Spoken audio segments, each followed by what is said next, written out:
Good morning, students.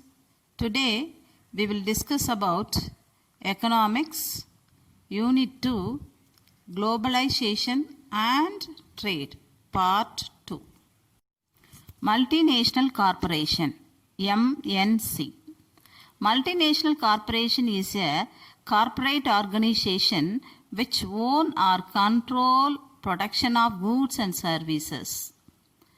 MNC, otherwise called as Transnational Corporation, TNC, or Multinational Enterprise, MNE. Evolution of MNC. Multinational corporation first start their activities in control raw materials in the host countries during 1920s. And then slowly entered. Most of the MNCs at present belonging to the four major exporting countries. They are USA, UK, France, Germany. From that, America is largest one. The American corporations held 52% of the total world stock of foreign direct investment. Great Britain held 14.5%, followed by France 5% and Germany 4.4% and Japan 2.7%. In 1969, the American multinational alone produced approximately $140 billion worth of goods. The MNCs are able to invest in research and development and exploit technological development to manufacture new products and discover new processes. Growth of MNCs in India. MNC participation in Indian industry is through entering into cooperation with Indian industrialists. Trend of liberalization in the 1980s gave a substantial spurt. Spurt means sudden speed to foreign collaborations. 12,760 foreign collaborations agreement made in 40 years between 1948 to 1988. As a result of liberalized foreign investment policy announced in 1991, there has a further spurt which refers to sudden speed of foreign collaboration and increased flow of foreign direct investment. Reason for the growth of MNC. They are expansion of market territory, marketing superiorities, financial superiorities, technological superiorities, product innovations. Innovation refers alteration. Advantage of MNC. Merits of MNC. Producing the same quality of goods at lower cost without transaction cost. MNC reduce prices and increase the purchasing power of consumer worldwide. A MNC is able to take advantage of tax variations. Stimulate job growth in the local economies. Disadvantages of MNC. Demerits of MNC. They are a way for the corporations to develop a monopoly only for certain products. And they are also harmful effect on the environment. And the introduction of MNC into host countries' economy may also lead to the downfall of smaller and local business.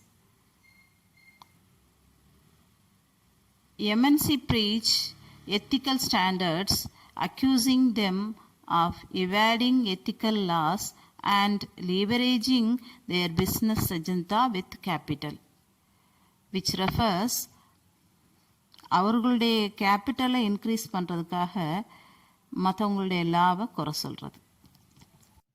Fair Trade Practices and World Trade Organization. The ultimate aim of fair trade are to keep small farmer an active part of the world market and to empower consumer to make the purchase power and stabilizing the incomes of small scale farmer and increase the organizational commercial capacities of producer groups and promoting labor rights and the rights workers to organize and promoting safe and sustainable farming method and working conditions. Beneficiaries of fair trade practices. First one, consumer. Second one, trader or companies. Third one, producers. First one, consumer.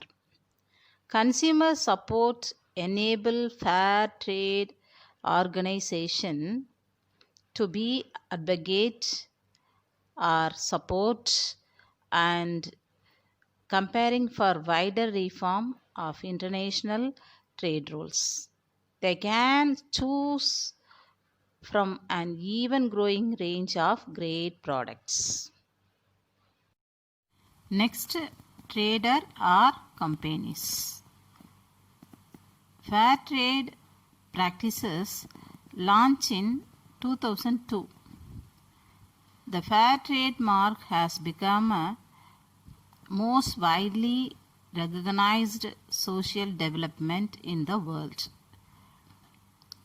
Fair trade offers companies a credible way to ensure that their trade has positive impact. Producers. Stable prices that cover the cost of sustainable production. Market access. Access means reach. That enable buyers to trade with the producers who would otherwise be excluded from the market. Principles of fair trade organization. Creating opportunities for economically disadvantaged producers. அதாவது economical லெவலில் பின்தங்கிய ப்ரொடியூசர்ஸ்க்கு opportunities கொடுக்குறது. Transparency and accountability. Fair trading practices and payment of fair prices. Ensuring no child labor.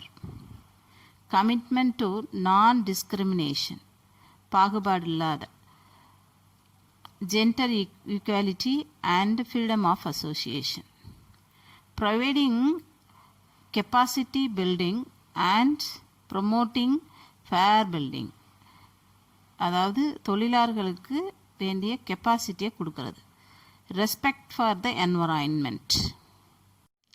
GATT General Agreement of Trade and Tariff.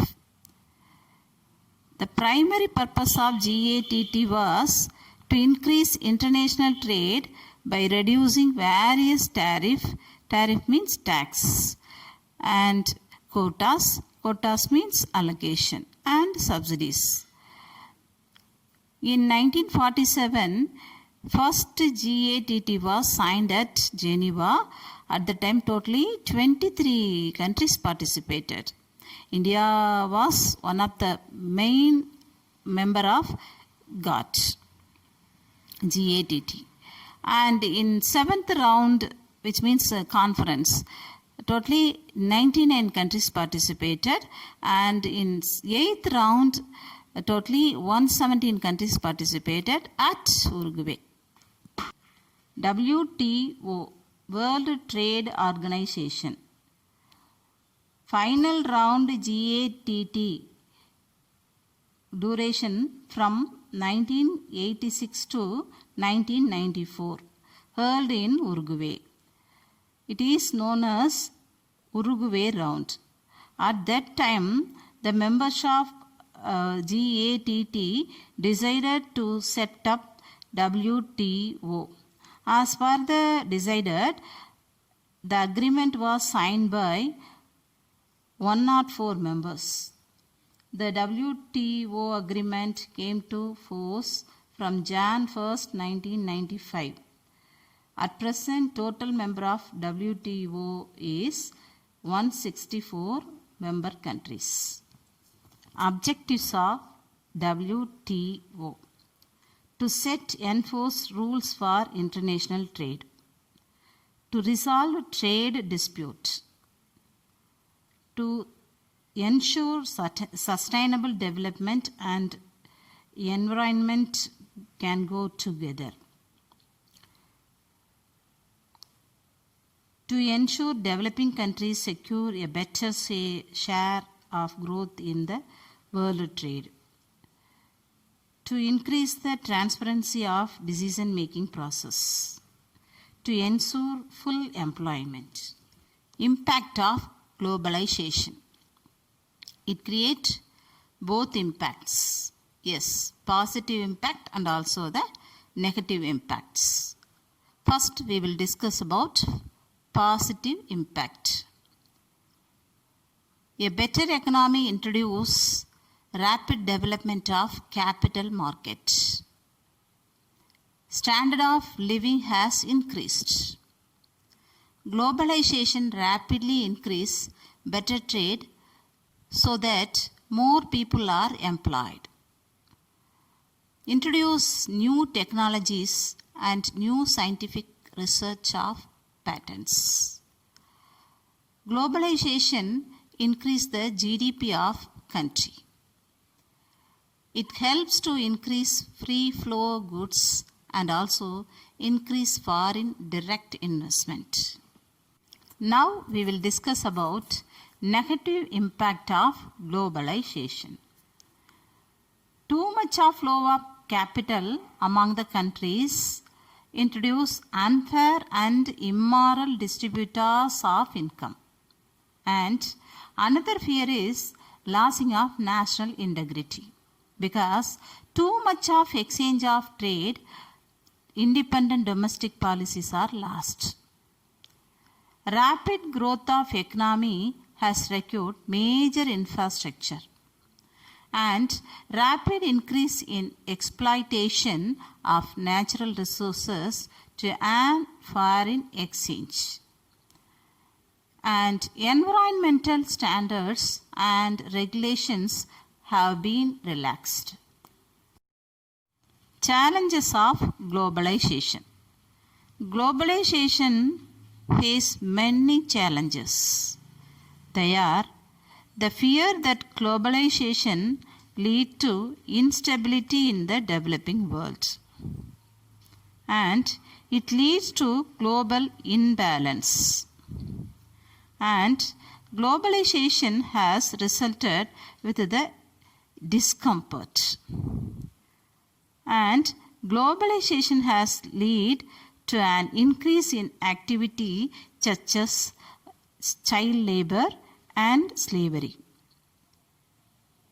And people started consuming major junk food, thus the result, degradation of health and spread of diseases.